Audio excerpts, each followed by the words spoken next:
Welcome to bird media. నేను మీ Pawan Krishnamurthy. Question చూసిన వెంటనే వీడికి నిజంగానే ఏదో అయ్యింది, లేకపోతే ఈ క్వశ్చన్ ఎందుకు ఇలా అడుగుతాడో అని ఎక్స్పెక్ట్ చేస్తున్నారు కదా. కరెక్టేనండి. పోలవరం ప్రాజెక్ట్ ఎవరి కోసం అంటే ఎవరి కోసం? అది ఆంధ్రప్రదేశ్ ప్రజల కోసం.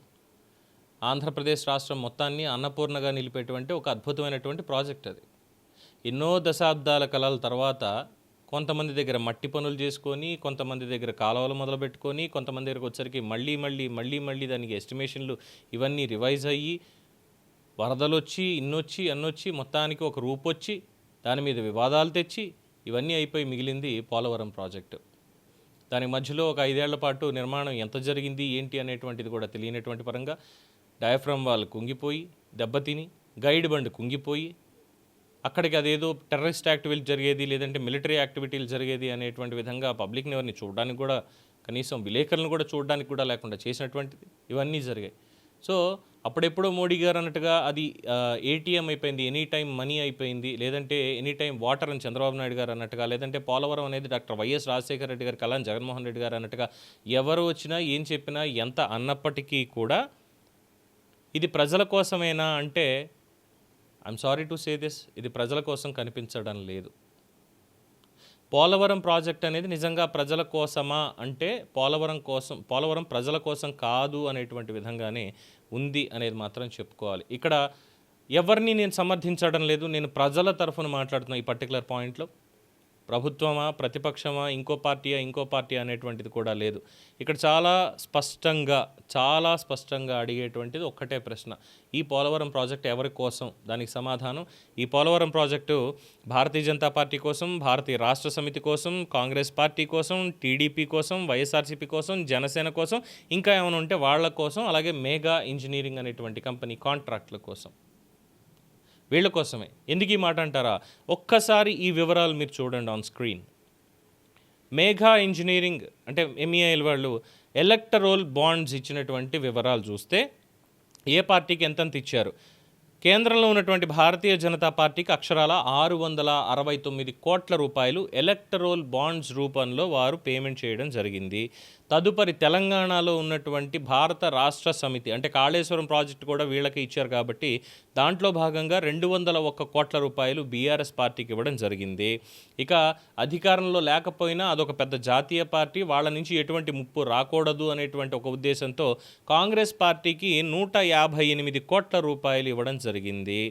ఇక తెలుగుదేశం పార్టీకి 53 కోట్ల రూపాయలు ఇచ్చారు. ఎలాగంటే కాంట్రాక్ట్ మళ్ళీ మనకే రావాలి అని ఎన్నికలకి ముందు చేసినటువంటిది. తర్వాత అధికారంలో ఉన్నటువంటి వైఎస్ఆర్సీపీ వారికి కేవలం ఇచ్చినటువంటిది 37 కోట్ల రూపాయలు మాత్రమే. కాంట్రాక్ట్ తగ్గించి ఇచ్చిన దాంట్లో మరి అప్పుడు ఎంత అయింది తెలియదు, కానీ 37 కోట్ల రూపాయలు మాత్రమే మెగా ఇంజనీరింగ్ వాళ్ళకి ఇచ్చారు. ఇక జనసేన పార్టీ వారికి కూడా ఎలక్ట్రోల్ బాండ్స్ 14 కోట్ల రూపాయలు వాళ్ళు ఇవ్వడం జరిగింది. 14 కోట్ల రూపాయలు. సో ఓవరాల్గా ఇలా ఇచ్చింది చూసుకుంటే ఎంత అయింది?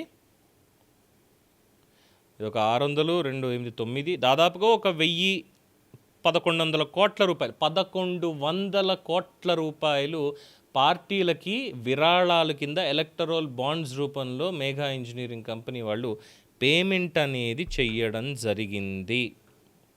ఇప్పుడు చెప్పండి, పోలవరం ప్రాజెక్ట్ అనేటువంటిది ఎవరి కోసం? పార్టీల కోసమా ఆర్ కంపెనీ కోసమా? ఇప్పుడు చాలామంది దీనికి సంబంధించి ఆశ్చర్యం వ్యక్తం చేస్తున్నారు, అనుమానాలు ఫర్ ద ఫస్ట్ టైం అనుమానాలు వ్యక్తం చేస్తున్నారు. For the first time. It doesn't mean that Polavaram ప్రాజెక్టుకి వ్యతిరేకం కాదు, ప్రభుత్వానికి వ్యతిరేకం కాదు, ఇంకెవరికి వ్యతిరేకం కాదు. ఇది ప్రజల పాయింట్లో ప్రజలకి మాత్రమే, ప్రజల కొరకు మాత్రమే చెప్తున్నటువంటి మాట. ఇప్పుడు చిత్తశుద్ధిని నిరూపించుకోవాలి. ఇది కాంట్రాక్ట్లు మేమేమి వాళ్ళ డబ్బులు మాకు ఇచ్చారు కాబట్టి మేము వాళ్ళకు కాంట్రాక్ట్లు ఇచ్చాము అని చెప్పకూడదు అనుకుంటే తెలుగుదేశం పార్టీ కానీ, కూటమిలో ఉన్నటువంటి జనసేన కానీ, లేదంటే భారతీయ జనతా పార్టీ కానీ సదరు 669 కోట్లు, అలాగే ఇది 53, అదొక 14, మొత్తం ఈ అమౌంట్ అంతా మేఘాకి ఇమ్మీడియట్గా వెనక్కి ఇచ్చేసి కాంట్రాక్టర్ని ఏ పద్ధతిని తీసుకొచ్చారు, ఏ తప్పులు జరిగాయి, ఎలా జరిగాయి అనేటువంటి విషయాలు వీటన్నింటినీ కూడా చాలా స్పష్టంగా బయట పెట్టాల్సినటువంటి ఆవశ్యకత ఉన్నాయి. లేదంటే పోలవరంలో అవినీతే జరుగుతుంది. పోలవరం కాంట్రాక్టర్లు ఎందుకంటే కాళేశ్వరం ఆల్రెడీ చూసాం కమిషన్ ఏమిచ్చింది, అందులో మెగా ఇంజనీరింగ్ వాళ్ళే కట్టారు. మరి కేసీఆర్ నిన్న కూడా రేవంత్ రెడ్డి నిన్న కూడా దానికి సంబంధించినటువంటి మాటలు మాట్లాడారు. కాబట్టి రేపన్న రోజు మరి వీళ్ళు కడితే ఆ ప్రాజెక్ట్ పరిస్థితి ఏంటి అనేటువంటి ఒక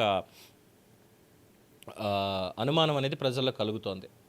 అలాగే కేరళలో ఇదే మెగా ఇంజనీరింగ్ వాళ్ళని ఏడాది పాటు అసలు ఎటువంటి కాంట్రాక్టులు పొందకుండా టెండర్లో పాల్గొనకుండా national highways authority of India వాళ్ళు ఏడాది పాటు బ్యాన్ చేశారు వాళ్ళని. 74 కోట్ల రూపాయల విలువైనటువంటి ఒక పోర్షన్ ఆఫ్ రోడ్ దాన్ని నిర్మించి మెయింటైన్ చేయాలి అంటే దాంట్లో ఫెయిల్ అయ్యారు, అట్టర్ ఫ్లాప్ అయ్యారు.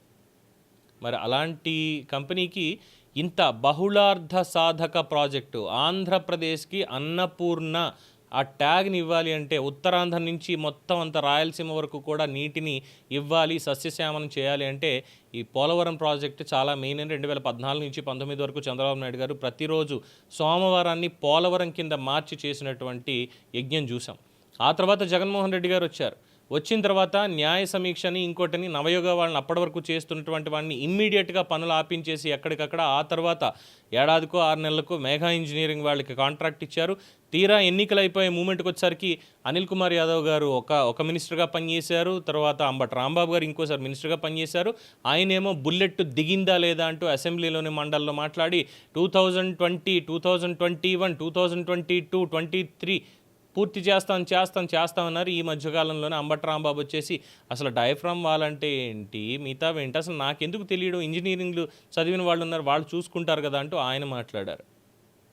బట్ ఇప్పటివరకు దానికి సంబంధించినటువంటి పూర్తి పురోగతి ఏంటి అనేది ఎక్కడా తెలియట్లేదు.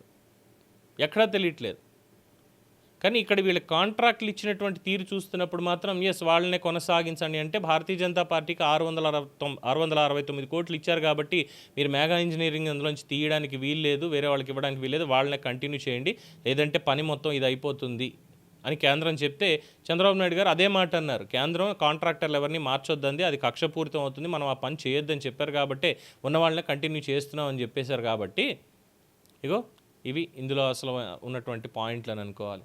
ఇప్పుడు చెప్పండి, పోలవరం ప్రాజెక్టు ఎవరి కోసం? మీ అభిప్రాయం తెలియచేయండి. చూస్తూనే ఉండండి ది బర్డ్ మీడియా.